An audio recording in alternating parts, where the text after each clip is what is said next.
43वां अध्याय। शिव जी की अनुपम लीला। ब्रह्मा जी बोले, हे नारद, तुमको अपने सामने देखकर देवी मैना बहुत प्रसन्न हुई और तुम्हें प्रणाम करके बोली, हे मुनि श्रेष्ठ नारद जी, मैं भगवान शिव के इसी समय दर्शन करना चाहती हूँ। मैं देखना चाहती हूँ जिन शिव जी को पाने के लिए मेरी बेटी पार्वती ने घोर तपस्या की तथा अनेक कष्टों को भोगा, उन शिव जी का रूप कैसा है, वे कैसे दिखते हैं। यह कहकर तुमको साथ लेकर देवी मैना चंद्रशाला की ओर चल पड़ी। इधर भगवान शिव भी मैना के इस अभिमान को समझ गए और मुझसे व विष्णु जी से बोले कि तुम सब देवताओं को अपने साथ लेकर गिरिराज हिमालय के घर पहुंचो। मैं भी अपने गणों के साथ पीछे पीछे आ रहा हूँ। भगवान विष्णु ने इसे भगवान शिव की आज्ञा माना और सब देवताओं को बुलाकर उनकी आज्ञा का पालन करते हुए शैलराज के घर की ओर प्रस्थान किया। देवी मैना तुम्हारे साथ अपने भवन के सबसे ऊंचे स्थान पर जाकर खड़ी हो गई। तब देवताओं की सजी सजाई सेना को देखकर मैना बहुत प्रसन्न हुई। बारात में सबसे आगे सुंदर वस्त्रों एवं आभूषणों से सजे हुए गंधर्वगण अपने वाहनों पर सवार होकर बाजे बजाते और नृत्य करते हुए आ रहे थे। इनके गण अपने हाथों में ध्वज की पताका लेकर उसे फहरा रहे थे। साथ में स्वर्ग की सुंदर अप्सराएं मुक्त होकर नृत्य कर रही थी। उनके पीछे वसु आ रहे थे। फिर मणिग्रीवादी यक्ष, यमराज, निरति, वरुण, वायु, कुबेर, ईशान, देवराज इंद्र, चंद्रमा, सूर्य, भृगु आदि देव व मुनीश्वर एक से एक सुंदर और मनोहारी रूप के स्वामी थे और सर्वगुण संपन्न जान पड़ते थे। उन्हें देखकर नारद, मैं तुमसे यही प्रश्न करती कि क्या ये ही शिव हैं? तब तुम मुस्कुराकर ये उत्तर देते कि नहीं, ये भगवान शिव के सेवक हैं। देवी मैना यह सुनकर हर्ष से विभोर हो जाती कि जब उनके सेवक इतने सुंदर और वैभवशाली हैं तो वे स्वयं कितने रूपवान और ऐश्वर्य संपन्न होंगे। उधर दूसरी ओर भगवान शिव, जो कि सर्वेश्वर हैं, उनसे भला जगत की कोई बात कैसे छिप सकती है। वे देवी मैना के हृदय की बात तुरंत जान गए और मन ही मन उन्होंने उनके मन में उत्पन्न अहंकार का नाश करने का निश्चय कर लिया। तभी वहां से जहां मैना और नारद तुम खड़े हुए थे, श्री हरि विष्णु पधारे। उनकी कांति के सामने चंद्रमा की कांति भी फीकी पड़ जाती है। वे जलंधर के समान श्याम तथा चार भुजाधारी थे और उन्होंने पीले वस्त्र पहन रखे थे।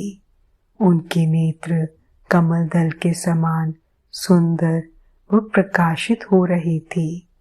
वे गरुड़ पर विराजमान थे। शंख चक्र आदि उनकी शोभा में वृद्धि कर रहे थे। उनके सिर पर मुकुट जगमगा रहा था और वक्षस्थल में श्रीवत्स का चिन्ह था।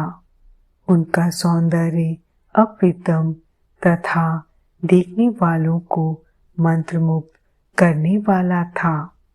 उन्हें देखकर देवी मैना के हर्ष की कोई सीमा न रही और वे तुमसे बोली कि जरूर ये ही मेरी पार्वती के पति भगवान शिव होंगे।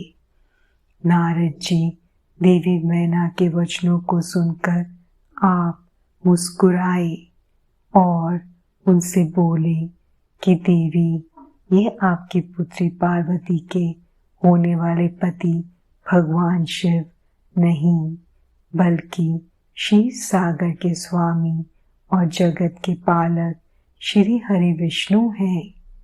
ये भगवान शिव के प्रिय हैं और उनके कार्यों के अधिकारी भी हैं। हे देवी, गिरिजा के पति भगवान शिव तो संपूर्ण ब्रह्मांड के अधिकारी हैं। वे सर्वेश्वर हैं और वही परम ब्रह्म परमात्मा हैं।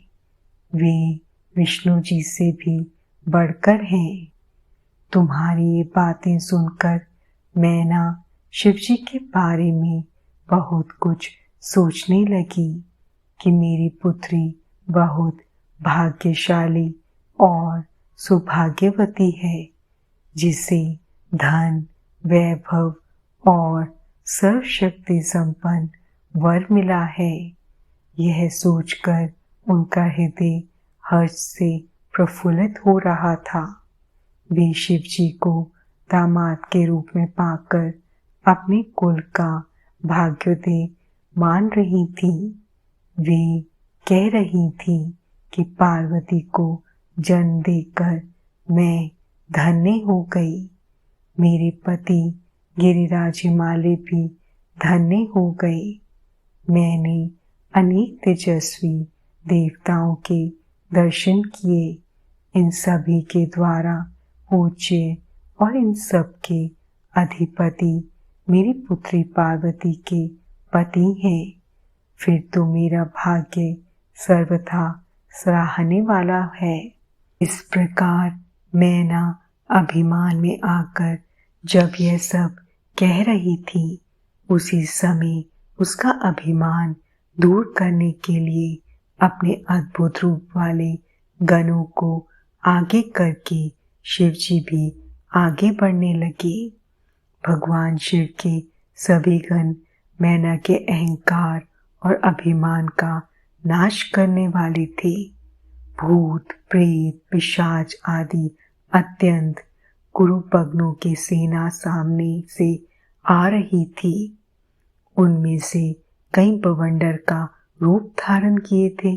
किसी की टेढ़ी सूंड थी, किसी के होठ लंबे थे, किसी के चेहरे पर सिर्फ दाढ़ी मूछें ही दिखाई देती थी, किसी के सिर पर बाल नहीं थे तो किसी के सिर पर बालों का घना जंगल था, किसी की आंखें नहीं थी, कोई अंधा था तो कोई काना, किसी की तो नाक ही नहीं थी, कोई हाथों में बड़े भारी भारी मुदगर लिए था तो कोई औंधा होकर चल रहा था, कोई वाहन पर उल्टा होकर बैठा हुआ था। उनमें कितने ही लंगड़े थे, किसी ने दंड और पाश ले रखे थे। सभी शिवगण अत्यंत कुरूप और विकराल दिखाई देते थे। कोई सींग बजा रहा था, कोई डमरू तो कोई गोमुख को बचाता हुआ आगे बढ़ रहा था।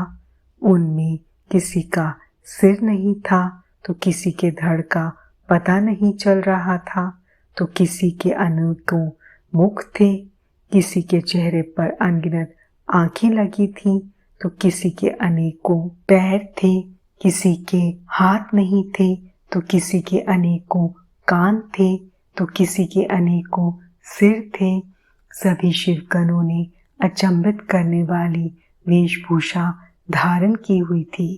कोई आकार में बहुत बड़ा था तो कोई बहुत छोटा था। वे देखने में बहुत ही भयंकर लग रहे थे। उनकी लंबी चौड़ी विशाल सेना मदमस्त होकर नाचते गाते हुए आगे बढ़ रही थी।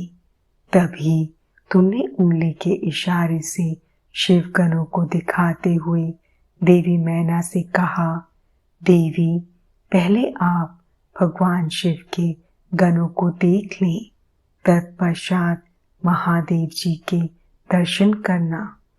भूत प्रेतों की इतनी बड़ी सेना को देखकर देवी मैना भय से कांपने लगी।